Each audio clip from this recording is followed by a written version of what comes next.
Zara Al-Mansouri had exactly 6 days left to live when she stepped off the seaplane at Coral Reef Paradise Resort, her hand clasped tightly in her new husband's grip. The turquoise waters of the Maldives stretched endlessly before them, but all she could focus on was the weight of the gold bracelet Imran had fastened around her wrist that morning. Beautiful, expensive, and somehow impossible to remove without his help.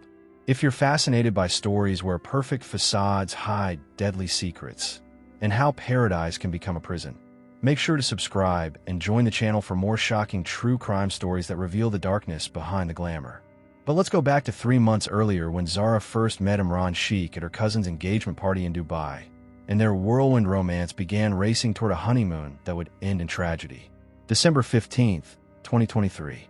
The ballroom of the Burj Al Arab glittered with crystal chandeliers and the nervous excitement of Dubai's Pakistani elite celebrating another strategic marriage alliance. Zara Al-Mansouri, 26 years old and radiantly beautiful in emerald silk, had attended dozens of these gatherings, always the bridesmaid, never the bride.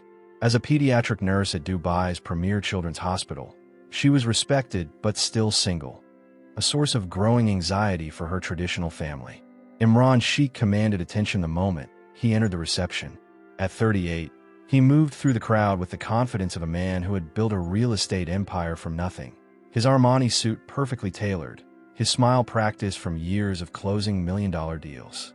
When their eyes met across the dance floor, Zara felt something electric pass between them. What she didn't know was that Imran had been watching her for weeks, studying her routines, learning about her family's financial struggles, identifying her as the perfect candidate for his very specific requirements. Their courtship was a masterclass in manipulation disguised as romance. Imran sent flowers to the hospital every day, each bouquet more extravagant than the last. He picked Zara up after her shifts in his gleaming Mercedes, taking her to rooftop restaurants where he spoke passionately about family values and traditional wives. Within 2 weeks, he had proposed, a ring worth more than Zara's annual salary, presented at sunset on a private beach as a photographer captured every moment for the social media announcement that would follow. Zara's family was ecstatic. Imran's background check revealed everything they hoped for: successful businessman, devout Muslim, no previous marriages, excellent references from a mosque where he donated generously. When he offered to pay for Zara's father's heart surgery without being asked, the family knew Allah had blessed them with the perfect son-in-law. The wedding was planned for February 14th, Valentine's Day, with a guest list of 400 and a budget that made headlines in Dubai's social pages. But behind the fairy tale exterior, warning signs flickered like shadows. During their engagement, Imran began subtly isolating Zara from her friends. He questioned why she needed to go out with colleagues, suggested her work hours were incompatible with married life, and hinted that a wife's place was supporting her husband's career, not pursuing her own ambitions. When Zara hesitated about quitting her job, Imran's smile never wavered, but his voice carried a steel edge. "I make enough money for both of us, Habibti. Why would my wife need to work when I can provide everything?" The wedding itself was a spectacular production. Zara looked ethereal in her custom-designed gown, her mehndi intricate and perfect, her smile brilliant for the hundreds of photos that would later haunt her family's memories. Imran played the devoted groom flawlessly, feeding her cake with gentle hands, whispering sweet promises in her ear during the traditional ceremonies. The reception lasted until dawn, guests dancing and celebrating what appeared to be the perfect union of two prominent families. Their honeymoon was to be the crown jewel of their new life together. Imran had booked the presidential suite at Coral Reef Paradise Resort in the Maldives, 10 days in an overwater villa with a private pool, butler service, and complete isolation from the outside world. As they posed for final photos at Dubai International Airport, Zara's mother pressed a small Quran into her hands and whispered a prayer for her daughter's happiness. She had no way of knowing she would never see Zara alive again. The flight to Male was smooth, filled with champagne and Imran's careful attention to every detail of Zara's comfort. She marveled at the crystal-clear waters visible from the airplane window, her excitement infectious as she planned snorkeling trips and sunset dinners. Imran smiled and agreed to everything, his hand never leaving hers, his eyes constantly monitoring her expressions and reactions. Already, the subtle control was beginning. Though Zara was too happy to notice the way her phone mysteriously lost signal whenever she tried to call home, or how Imran had quietly taken charge of their passports and travel documents. The seaplane journey to their resort was breathtaking. Zara pressed her face to the window, watching dozens of tiny islands scattered like emeralds across the Indian Ocean. The pilot pointed out dolphins swimming in the clear lagoons, and Zara laughed with pure joy, already planning the Instagram post that would make her friends back home green with envy. Imran photographed her constantly, claiming he wanted to capture every moment of their perfect honeymoon, though the real purpose was documenting her location and activities with obsessive precision. Coral Reef Paradise Resort exceeded even their highest expectations. Their overwater villa was a masterpiece of luxury. Glass floors revealing tropical fish swimming beneath their feet, a private infinity pool that seemed to merge with the ocean horizon, and a bedroom with panoramic views that made Zara gasp with wonder. The resort staff greeted them with traditional Maldivian music and flower garlands, treating them like royalty as they were escorted to their secluded sanctuary. That first evening, as they dressed for dinner at the resort's underwater restaurant, Zara felt like she was living in a dream. The world 5 meters below the ocean's surface was magical. Whale sharks gliding past the curved glass walls, schools of colorful fish creating living art displays, the gentle sway of coral gardens illuminated by soft lighting. Imran ordered the most expensive wine on the menu and toasted their future with words that made Zara's heart soar.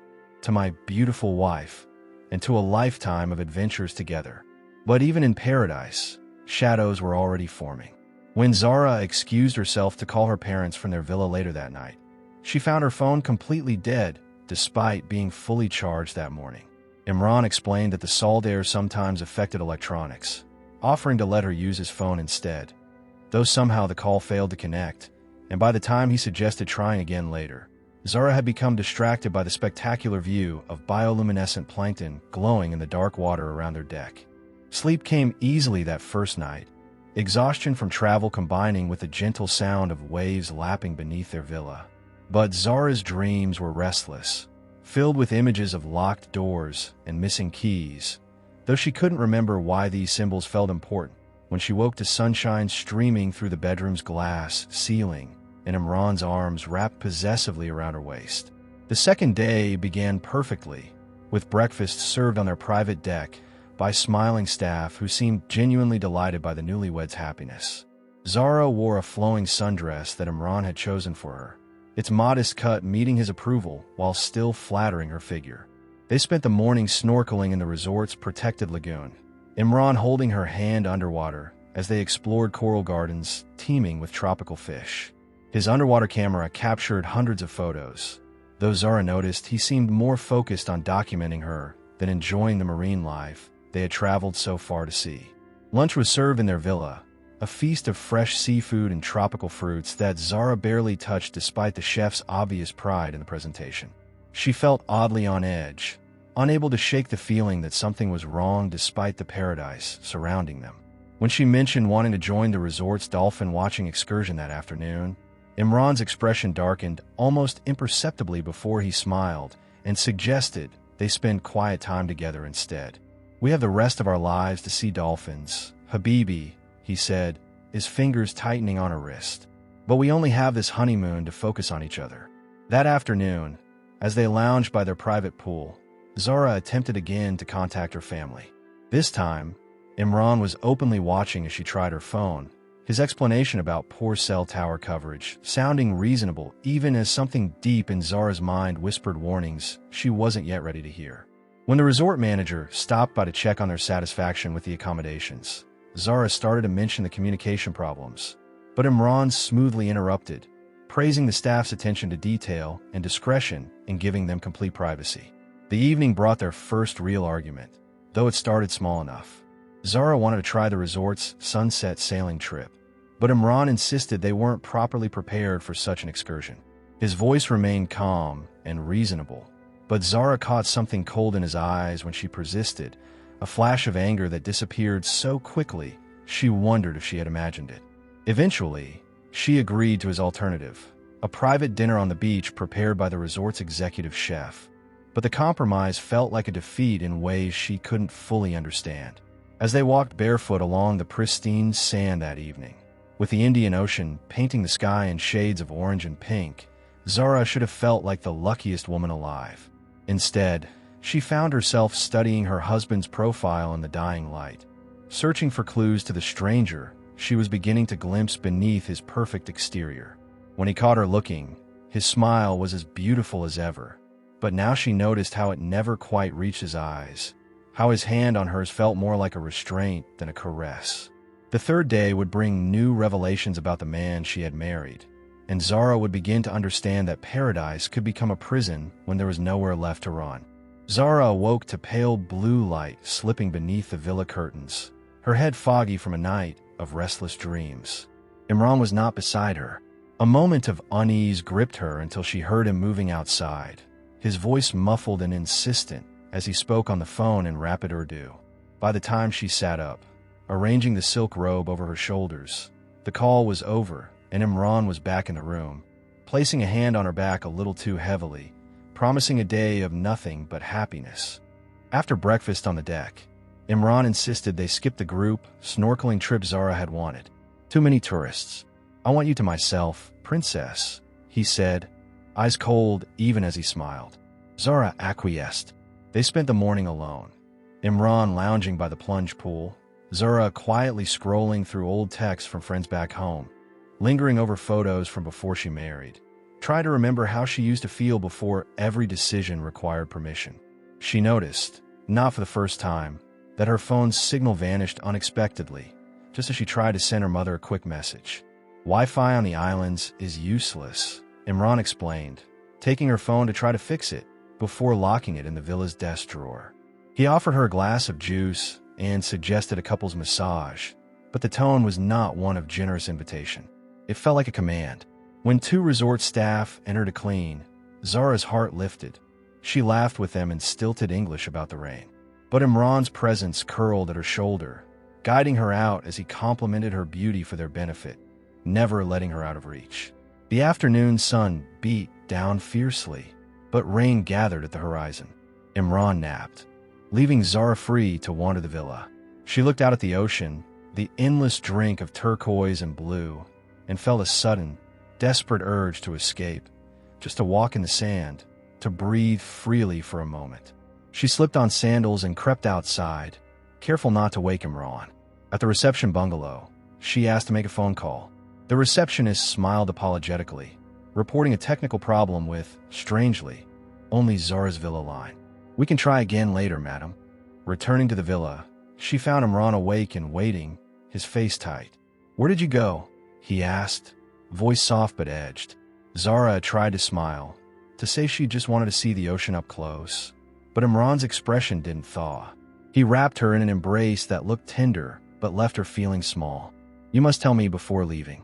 You know this is for your safety. The world can be dangerous. They spent the rest of the day in uneasy truce.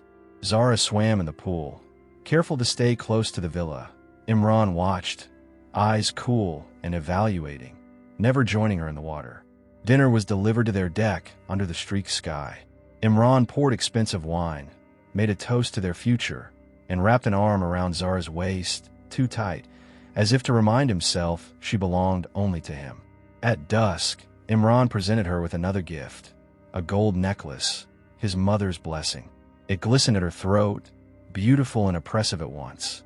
He fastened it himself, brush of his knuckles against her skin meant to be tender, but Zara couldn't suppress a shiver. She wanted again to message her mother, but now felt watched every second. Night fell with a tropical storm, thunder shaking the glass. Imran locked the doors and settled in to watch a film with Zara, but every action, every movement, carried the silent warning of his earlier anger. This time, Zara could barely concentrate. Her mind replayed Imran's words, the missed calls, the way he explained everything away. The walls felt thinner, the endless water outside less like paradise and more like a barrier. Later, after Imran slept, Zara stared into the darkness, the ache in her chest building, trapped, silenced, alone. She wondered when exactly love had become fear, and how much longer until Imran's mask slipped completely. She traced the gold at her neck, the gift that felt like a collar, and listened to the rain pounding the roof, each drop an unspoken warning in a place that was supposed to promise joy.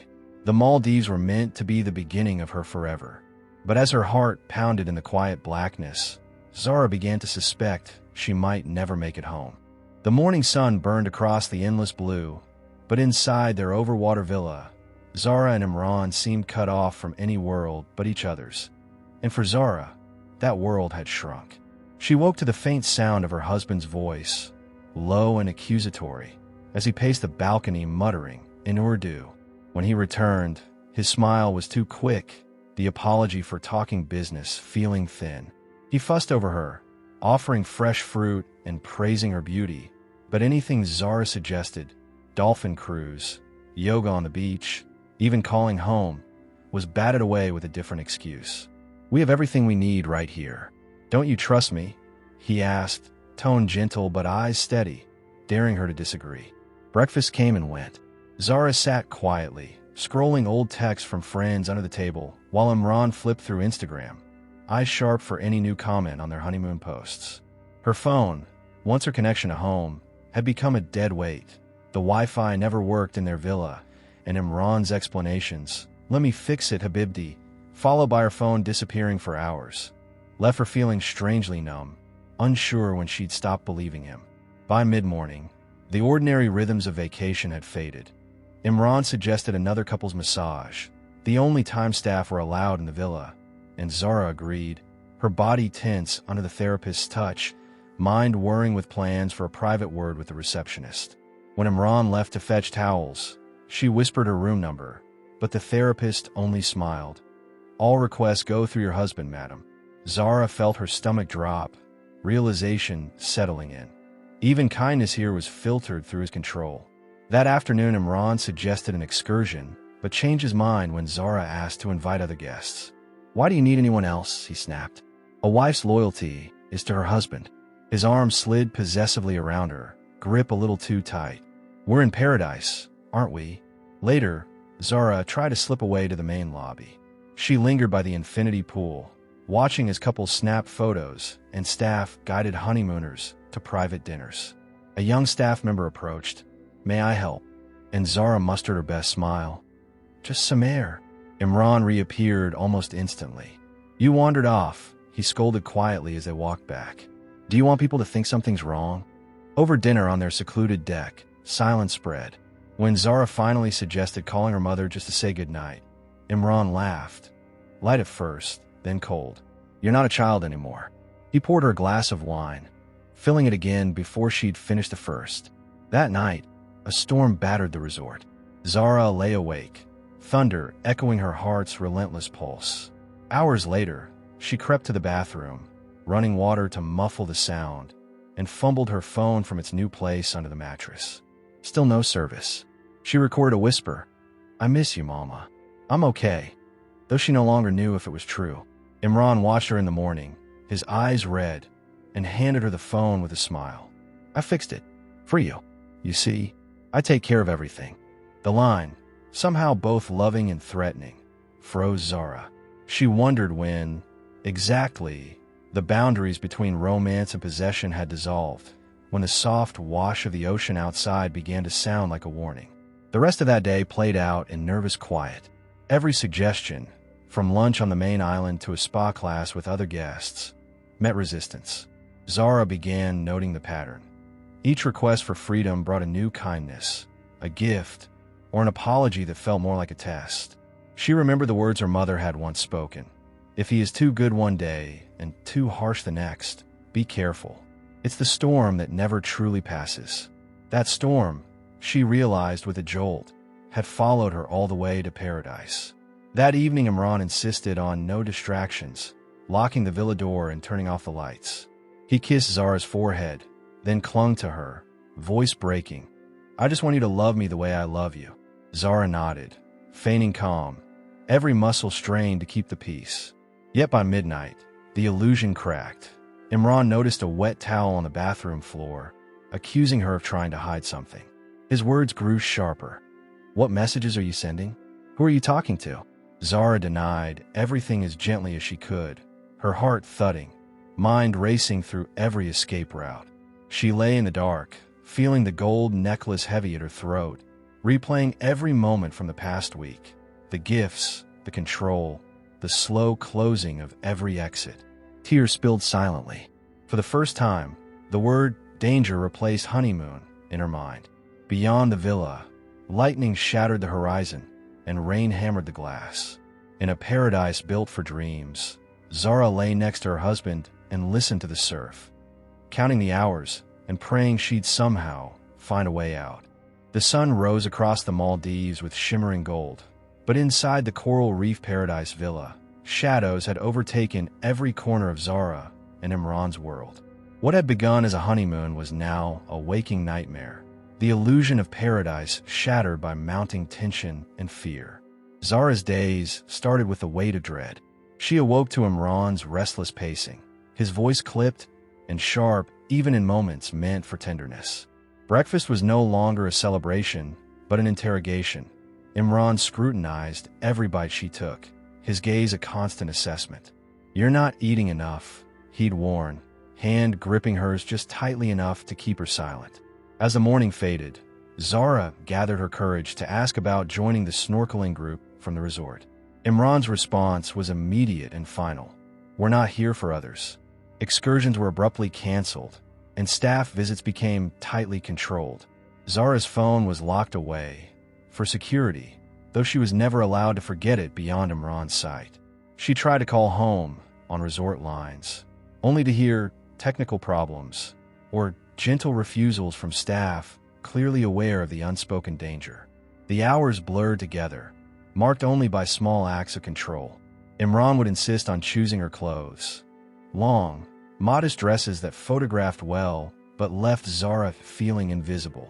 He hovered during every interaction with staff, answering for her, correcting her with a smile whenever she strayed from his script. Attempts at independence, like writing postcards or suggesting dinner in the main restaurant, were met with gentle scorn and reminders that keeping to ourselves is best.